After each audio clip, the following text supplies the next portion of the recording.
Good morning વિદ્યાર્થી મિત્રો. Shri BB and PB Hirapara કન્યા વિદ્યાલય કાલાવાડમાં આપનું સ્વાગત છે.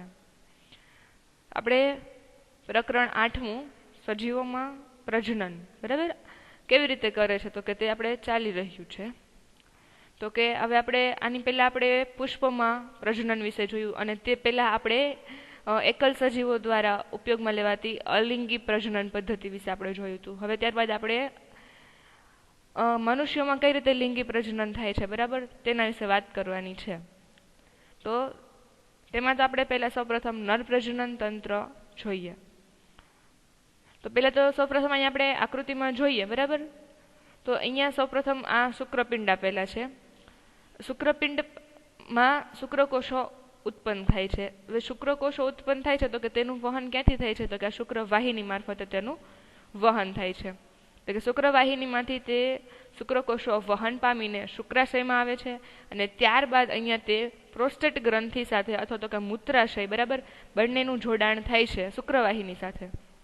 જો અહીંયા તમે જોઈ શકો છો આ શુક્રાશય છે અને આ પ્રોસ્ટેટ ગ્રંથિ છે અને પ્લસમાં કે આ ઉપર મૂત્રાશય છે બરાબર.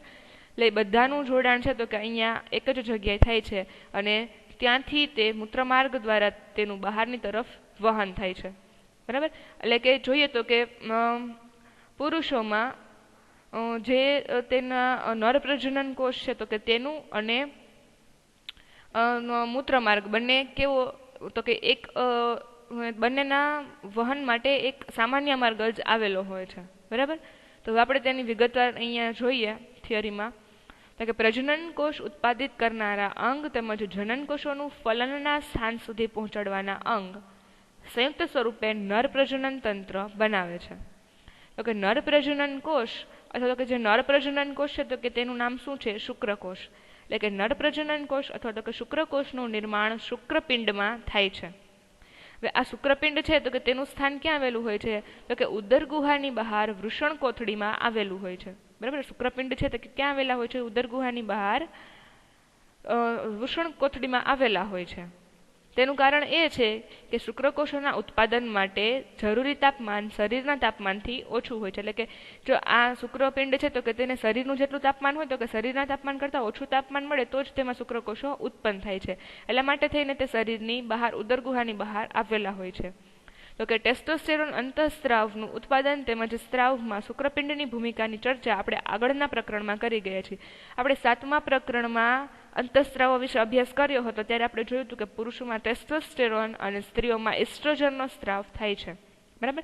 તો ત્યારે આપણને ટેસ્ટોસ્ટેરોન વિશે આપણે તેનો ખ્યાલ મેળવી લીધો છે કે ક્યાંથી અને કેવી રીતે ઉત્પન્ન થાય છે બરાબર. તો હવે અહીં આપણે જોઈએ તો કે ટેસ્ટોસ્ટેરોન અંતઃસ્ત્રાવ ઉત્પન્ન થાય છે તો કે તેનું કાર્ય શું છે તો કે શુક્રકોષ ઉત્પાદનનું નિયંત્રણ સિવાય ટેસ્ટોસ્ટેરોન છોકરાઓમાં યુવાવસ્થાના લક્ષણો પણ નિયંત્રણ કરે છે. એટલે કે ટેસ્ટોસ્ટેરોનનું કાર્ય શું છે તો કે તે શુક્રકોષ છે તો કે તેના ઉત્પાદનનું નિયંત્રણ કરશે અને છોકરાઓમાં યુવાવસ્થાના લક્ષણોનું પણ નિયંત્રણ કરે છે.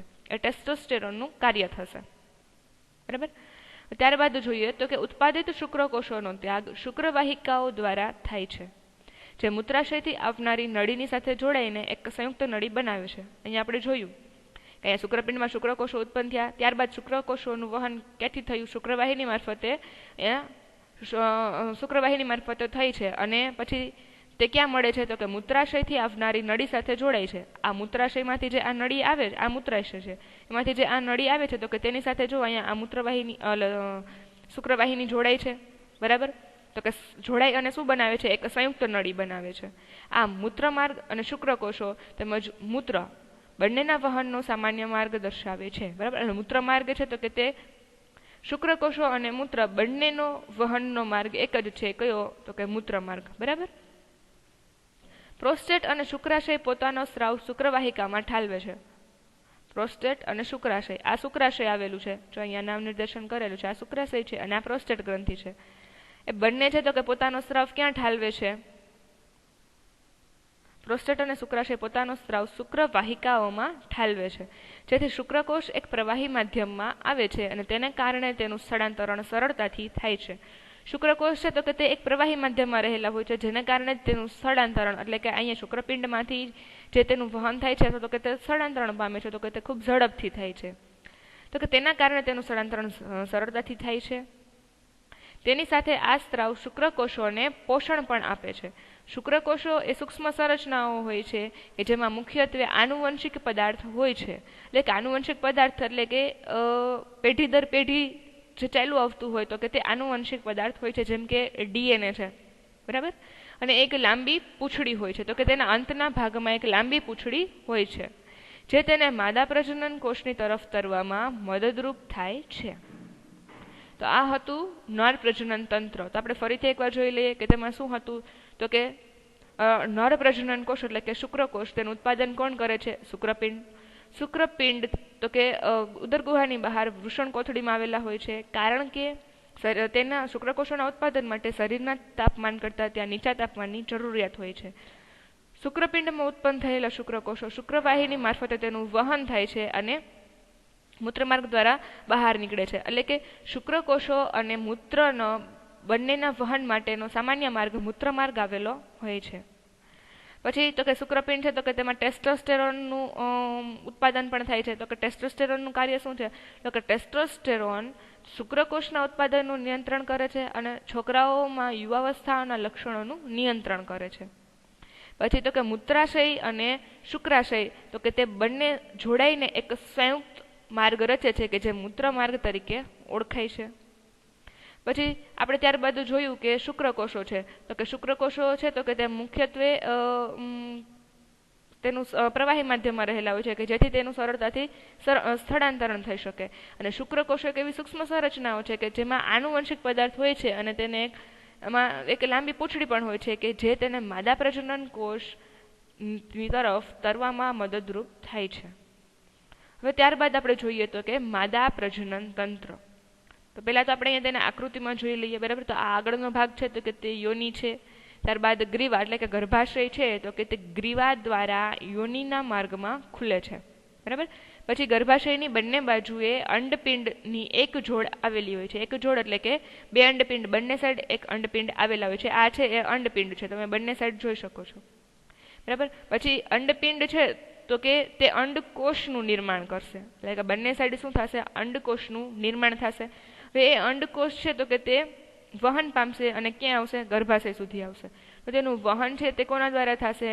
અંડવાહિની દ્વારા વહન થશે. એટલે કે આ અંડવાહિની છે, બંને સાઈડ છે જે અંડપિંડ અને ગર્ભાશયને જોડે છે તે કોણ છે? અંડવાહિની છે. એટલે કે અંડપિંડમાં અંડકોષ જે ઉત્પન્ન થાય છે તે અંડવાહિની દ્વારા તેનું વહન ગર્ભાશય સુધી થાય છે. અંડવાહિનીનું બીજું નામ છે ફેલોપિયન નલિકા, બરાબર. તો આપણે હવે આગળ જોઈએ થિયરીમાં તો કે માદા પ્રજનન કોષો અથવા તો કે અંડકોષનું નિર્માણ અંડાશયમાં થાય છે. તે કેટલાક અંતઃસ્રાવ પણ ઉત્પન્ન કરે છે અને આપણે અહીં આકૃતિમાં જોયું કે અંડપિંડ છે તે અંડકોષ ઉત્પન્ન કરે છે. તો કે છોકરીના જન્મના સમયથી જ અંડાશયમાં હજારો અપરિપક્વ અંડપુટિકાઓ હોય છે. કે છોકરીનો જ્યારે જન્મ થાય છે ત્યારે જ તે અંડપિંડમાં હજારો સંખ્યામાં અપરિપક્વ અંડપુટિકાઓ આવેલી હોય છે, બરાબર. હવે યૌવનારંભમાં તેમાંથી કેટલાક અંડકોષો પરિપક્વ થવા લાગે છે.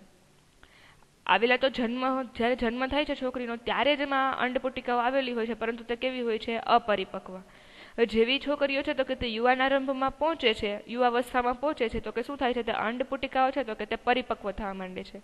તો કે બે માંથી એક અંડપિંડ, આ બે અંડપિંડ આપણે જોઈ ગયા, બરાબર. બંને સાઈડ એક એક અંડપિંડ આવેલા છે. એટલે કે બે અંડપિંડમાંથી એક અંડપિંડ દર મહિને એક અંડકોષ ઉત્પન્ન કરે છે. બે માંથી એક અંડપિંડ દર મહિને એક અંડકોષ શું કરે છે? ઉત્પન્ન કરે છે. પાતળી અંડવાહિની તો કે ફેલોપિયન નલિકા દ્વારા અંડકોષ ગર્ભાશય સુધી જાય છે અને બંને અંડવાહિનીઓ સંયુક્ત બનીને એક નાજુક સ્થિતિસ્થાપક અને નાસ્પતિના આકાર જેવી સંરચનાનું નિર્માણ કરે છે જેને ગર્ભાશય કહે છે. ગર્ભાશય ગ્રીવા દ્વારા યોનિમાં ખુલે છે. અહીં આપણે જોઈ શકીએ છીએ કે બંને અંડવાહિનીઓ છે તો જોડાઈને નાજુક સ્થિતિસ્થાપક અને નાસ્પતિ આકારના ગર્ભાશયની રચના કરે છે. ગર્ભાશય છે તો કે તે ગ્રીવા દ્વારા યોનિમાં ખુલે છે. પછી તો કે મૈથુનના સમયે શુક્રકોષ યોનિ માર્ગમાં દાખલ થાય છે જ્યાંથી ઉપરની તરફ વહન પામીને અંડવાહિની સુધી પહોંચે છે, બરાબર. એટલે કે શું થાય છે? મૈથુનની ક્રિયા દરમિયાન જ્યારે શુક્રકોષો અહીંયા આવે છે, બરાબર, તો કે તે ગ્રીવા દ્વારા તેનું વહન થાય છે અને તે અહીંયા ગર્ભાશયમાં ઉપરની તરફ પહોંચે છે. જ્યાં અંડકોષની સાથે શુક્રકોષનું શું થાય છે, સંમિલન થાય છે. એટલે કે અંડપિંડમાંથી અંડકોષ આવેલો હશે અને હવે શું આવશે તો કે શુક્રકોષ આવશે. એટલે કે તે બંનેનું શું થાય છે, સંમિલન થાય છે. તો હવે ફલિત અંડકોષનું વિભાજન થવાની શરૂઆત થાય છે અને તે એક કોષોના જથ્થામાં એટલે કે ગર્ભમાં ફેરવાય છે. બરાબર. હવે શું થશે, જેવી રીતે આપણે પુષ્પમાં જોયું હતું તેવી જ રીતે ત્યાં કેમ અંડકોષ અને પરાગરજનું ફલન થતું હતું, બરાબર, એવી રીતે અહીંયા શું થશે, નર પ્રજનન કોષ અને માદા પ્રજનન કોષનું ફલન થશે. એટલે કે ફલિત અંડકોષનું વિભાજન થવાની શરૂઆત થાય છે અને તેમાંથી કેટલાક જથ્થામાં એટલે કે એક ગર્ભ કે તેમાંથી કોષ છે તો કે તેમાં કેટલોક જથ્થો તેનું વિભાજન થઈને થોડોક કોષનો જથ્થો બનશે અથવા તો કે તે ગર્ભમાં ફેરવાય છે. આ ગર્ભનું સ્થાપન ગર્ભાશયની દિવાલ પર થાય છે જ્યાં તેનો વિકાસ ચાલુ રહે છે અને તે અંગોનું નિર્માણ કરીને ભ્રૂણ બને છે. બરાબર. હવે આપણે આગળ અભ્યાસ કરી ચૂકીએ છીએ કે માતાના શરીરની સંરચના બાળકના વિકાસને આધાર આપી શકે તેમ થયેલી હોય છે. આમ દરેક મહિને ગર્ભાશય ગર્ભને ધારણ કરવા તેમજ તેના પોષણ માટે પોતાને તૈયાર કરે છે. આથી ગર્ભાશયનું અંતઃ આવરણ એન્ડોમેટ્રિયમ વધુ જાડું બને છે તથા વિકસતા ગર્ભના પોષણ માટે તેને પુષ્કળ રુધિર પ્રવાહ પૂરો પાડવામાં આવે છે.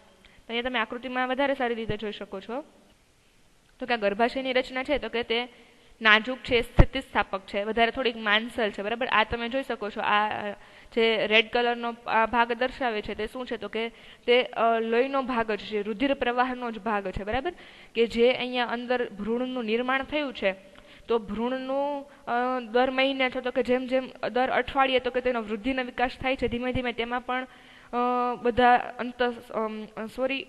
પ્રોટીન છે, વિટામિન્સ છે અથવા તો કે પોષણ છે તો કે તે ગર્ભને પણ તેની જરૂર રહે છે. બરાબર. તો કે તે શેમાંથી મેળવે છે તો કે તે જ્યાં ગર્ભાશયમાં અહીંયા જે આ રુધિરનો ભાગ જે આ માંસલ રુધિરનો પ્રવાહ અહીંથી જ્યારે વહન પામે છે તો કે તે ભ્રૂણ છે તો કે તેમાંથી ને તે બધું પોષણ મેળવે છે.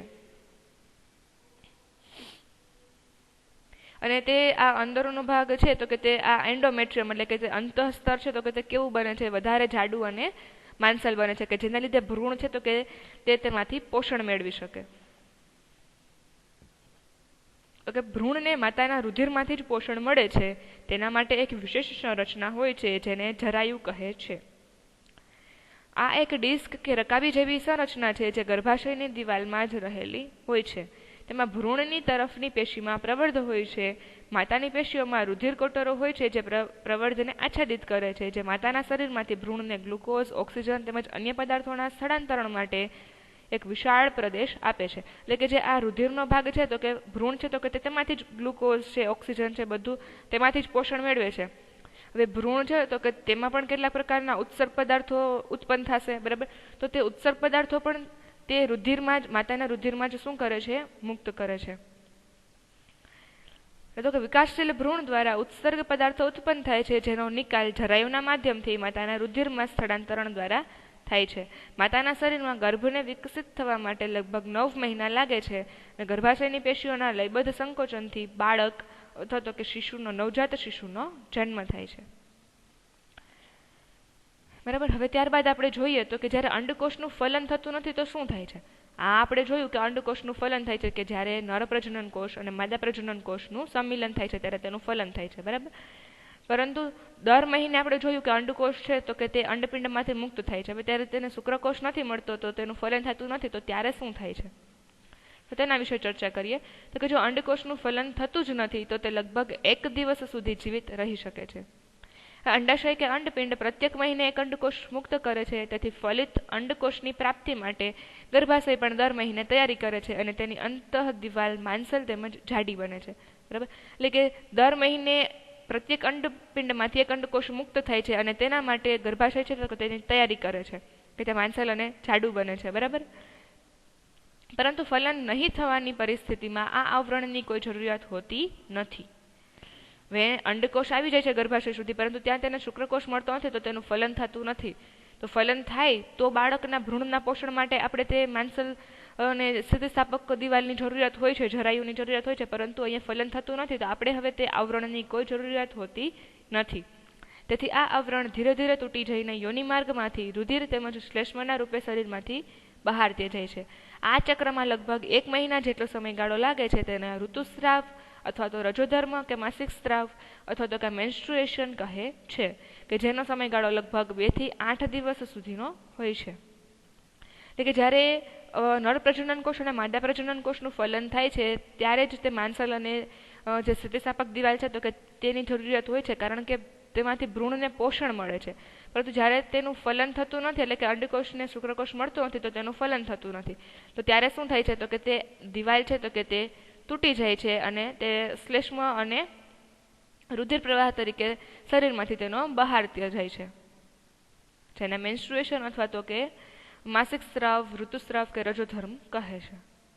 ત્યારબાદ પ્રાજનિક સ્વાસ્થ્ય.